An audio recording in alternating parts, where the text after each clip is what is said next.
शिक्षण शास्त्र के 25 महत्वपूर्ण प्रश्नों को लेकर उपस्थित हूं आपका दोस्त विजय प्रकाश पप्पू। अगर आपने अब तक हमारे चैनल बिहार ज्ञान चक्षु को सब्सक्राइब नहीं किया है तो अभी सब्सक्राइब कर ले, ताकि सीटेट हेतु बनाए गए सभी इंपोर्टेंट वीडियो सबसे पहले आपको प्राप्त हो। पढ़े वही जो परीक्षा में पूछे। तो चलिए पहला प्रश्न है, बुरी आदतों को सुधारा जा सकता है डांट डपट कर, दोषारोपण द्वारा, अनुबंधन द्वारा या इनमें से सभी। इसका सही उत्तर होगा अनुबंधन द्वारा, ऑप्शन नंबर सी। हम बुरी आदतों को, बच्चों में जो बुरी आदत है, जो बैड हैबिट्स है, उनको अनुबंधन द्वारा, मान एक जो बॉन्ड है, एक जो परंपरा चलती है, उनके द्वारा साइकिलिंग करके उसको हम सुधार सकते हैं। अगला प्रश्न, दूसरा प्रश्न है, किस प्रकार के बच्चों की शिक्षा हेतु सांकेतिक भाषा का प्रयोग किया जाता है? दृष्टि दोष युक्त बच्चे, मूक बधिर, मंदबुद्धि या इनमें से कोई नहीं। तो हमारा सही उत्तर होगा मूक बधिर। जो मूक बधिर है अर्थात जो बोल नहीं सकते हैं, जिसको हम गूंगा भी कह सकते हैं, उस बच्चों को हम सांकेतिक भाषा के प्रयोग द्वारा हम उसको सिखा सकते हैं। क्योंकि जो मूक बधिर है माने वो बधिर भी है और गूंगा भी, माने गूंगा बहरा जो है उनको हम सांकेतिक भाषा के प्रयोग से हम उनको जो है शिक्षा दे सकते हैं। तो हमारा उत्तर गया ऑप्शन नंबर बी के साथ। अगला प्रश्न है, समाज मिति तकनीक का प्रयोग किया जाता है? ऑप्शन है आर्थिक स्तर के जांच में, समाज के सर्वेक्षण में, समाजीकरण के जांच में या इनमें से सभी। तो सही उत्तर होगा ऑप्शन नंबर सी, समाजीकरण के जांच में। समाज मिति तकनीक का जो प्रयोग है वो किस में किया जाता है? समाजीकरण के जांच में किया जाता है। अगला और बहुत इंपॉर्टेंट प्रश्न है, चौथा प्रश्न, सबसे प्रमुख सामाजिकरण करने वाली संस्था है? घर, मंदिर, विद्यालय या समुदाय? तो सही उत्तर होगा घर। घर जो सबसे मुख्य है, जिससे हम बच्चों को समाजीकरण कर सकते हैं। समाजीकरण करने की सबसे बड़ी संस्था है घर। ऐसे तो आपका विद्यालय और समुदाय दोनों है, परंतु सबसे प्रमुख है घर। घर में ही बच्चे समाजीकरण का प्रथम सीढ़ी पर चढ़ते हैं। अगला प्रश्न बहुत इंपॉर्टेंट प्रश्न, पांचवा प्रश्न, स्वस्वर पठन का मुख्य उद्देश्य है मौन पठन करना, बच्चों की पढ़ने संबंधी झिझक को समाप्त करना, बोल कर पढ़ना या द्रुत गति से पठन करना। तो सही उत्तर होगा ऑप्शन नंबर बी, बच्चों की पढ़ने संबंधी झिझक को समाप्त करना। स्वस्वर पठन यानी बोल के, स्वर के साथ, आवाज के साथ पढ़ने का मुख्य उद्देश्य क्या है कि पढ़ने संबंधी जो बच्चों में झिझक है उसको दूर करना। जो बच्चे झाड़ के, हम लोग बोलते हैं ना ग्रामीण क्षेत्र में कि झाड़ के पढ़ो, जो बच्चा झाड़ के पढ़ता है उसका एक ही उद्देश्य होता है कि उसमें जो पढ़ने की जो झिझक है वो समाप्त हो जाए। अगला और बहुत ही इंपॉर्टेंट प्रश्न है, छठा प्रश्न, भाषा अर्जन। ऑप्शन है शिक्षक की आवश्यक उपस्थिति की मांग करता है, भाषा की कक्षा में ही संभव है, सहज स्वाभाविक होता है या प्रयासपूर्ण होता है। तो हमारा सही उत्तर होगा ऑप्शन नंबर सी, सहज स्वाभाविक होता है। भाषा अर्जन सहज और स्वाभाविक होता है। अगला और बहुत इंपॉर्टेंट प्रश्न, सातवां प्रश्न, भाषा के संदर्भ में निदानात्मक परीक्षण का उद्देश्य है? ऑप्शन है बच्चों हेतु भाषा प्रयोग के अवसर जुटाना, बच्चों को अगली कक्षा में प्रोन्नत करना, बच्चों को विभिन्न श्रेणियों में नियुक्त करना या बच्चों की भाषा प्रयोग संबंधी कठिनाइयों के संभावित कारणों की पहचान करना। हमारा उत्तर जाएगा ऑप्शन नंबर डी के साथ।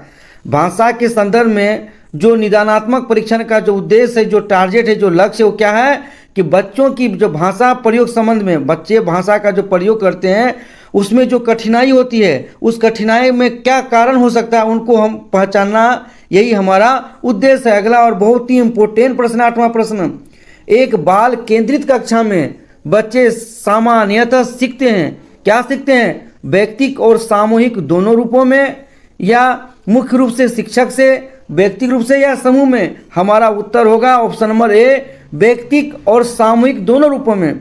एक बाल केंद्रित कक्षा में बच्चे जो है पर्सनल भी और ग्रुप के माध्यम से दोनों रूपों में सीखते हैं। तो हमारा उत्तर गया ऑप्शन नंबर ए के साथ। अगला और बहुत ही इंपॉर्टेंट प्रश्न, सृजनात्मकता मुख्य रूप से खाली जगह से संबंधित है। तो जो सृजनात्मकता है उसके लिए ऑप्शन दिया है क्या? मॉडलिंग, अनुकरण, अभिसारी चिंतन या अपसारी चिंतन। तो हमारा सही उत्तर होगा ऑप्शन नंबर डी, अपसारी चिंतन। सृजनात्मकता मुख्य रूप से अपसारी चिंतन से संबंधित है। अगला प्रश्न, विकास शुरू होता है उत्तर बाल्यावस्था से, प्रसव पूर्व अवस्था से, शैशवावस्था से या पूर्ण बाल्यावस्था से? इसका सही उत्तर होगा ऑप्शन नंबर बी, प्रसव पूर्व अवस्था से।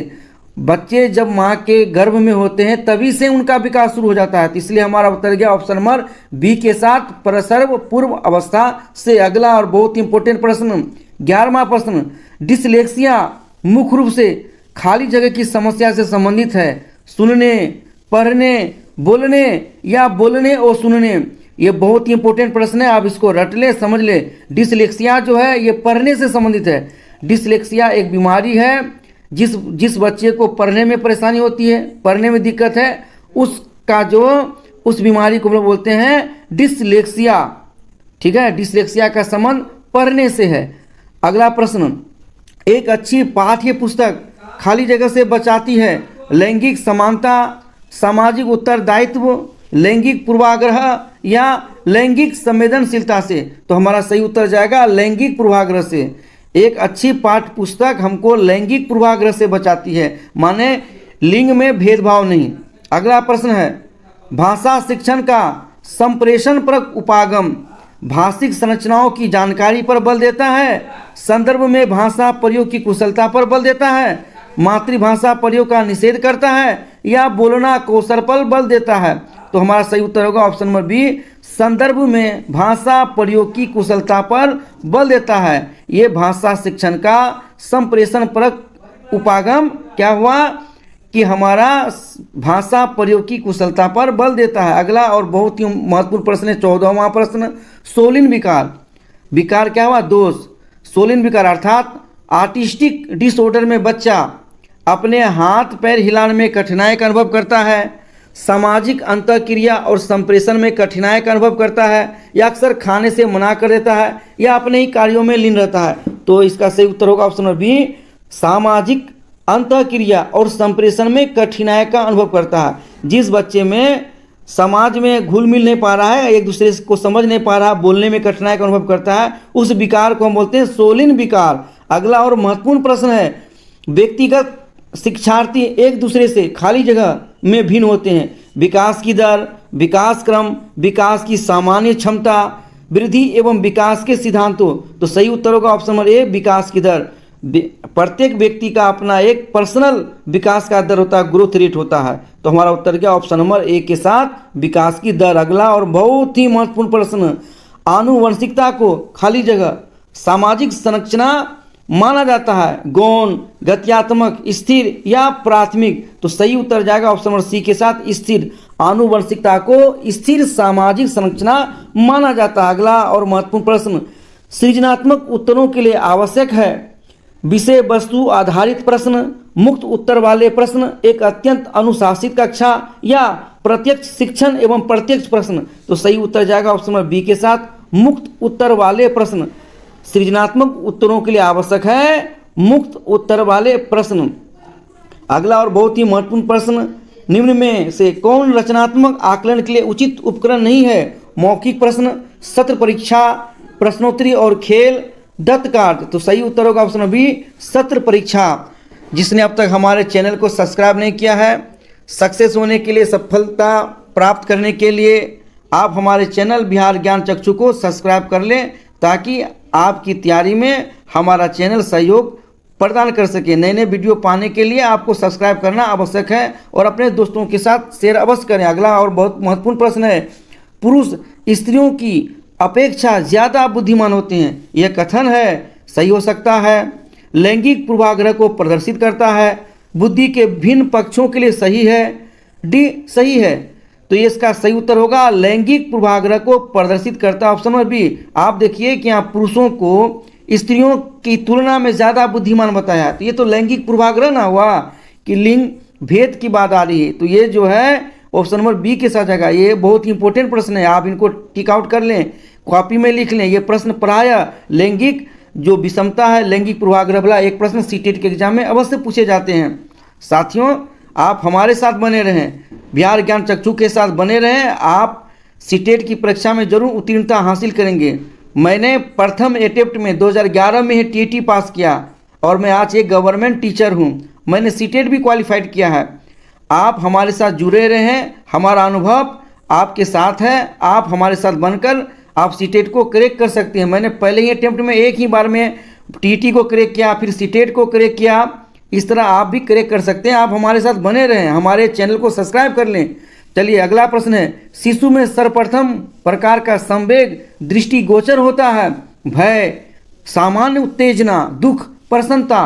तो सही उत्तर होगा ऑप्शन नंबर बी, सामान्य उत्तेजना। शिशु में सर्वप्रथम जो है, जो संवेग जो दिखा जाता है वो क्या है? सामान्य उत्तेजना का। सबसे पहले उत्तेजना हम लोग शिशुओं में देख पाते हैं। अगला और बहुत इंपॉर्टेंट प्रश्न, निम्न में से कौन सा संज्ञानात्मक क्षेत्र से संबंधित नहीं है?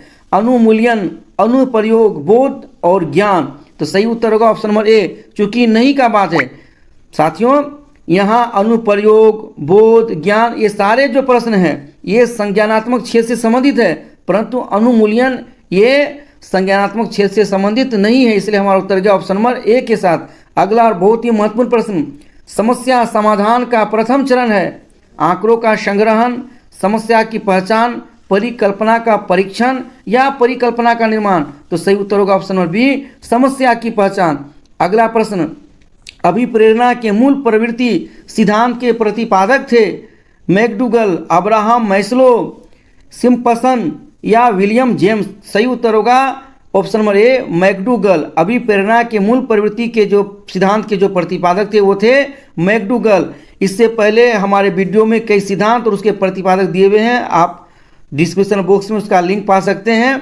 आप सब्सक्राइब कर लेंगे तो आपको सारा वीडियो प्ले लिस्ट में मिल जाएगा सीटेट को की तैयारी के लिए। चलिए अगला और बहुत ही महत्वपूर्ण प्रश्न है, पाठ्य सहगामी क्रियाएं मुख्यतः संबंधित है शैक्षिक संस्थानों के विकास से, छात्रों के सर्वांगीण विकास से, छात्रों के वृत्तिक विकास से या छात्रों के मानसिक विकास से? इसका भी उत्तर आएगा ऑप्शन नंबर बी, छात्रों के सर्वांगीण विकास से।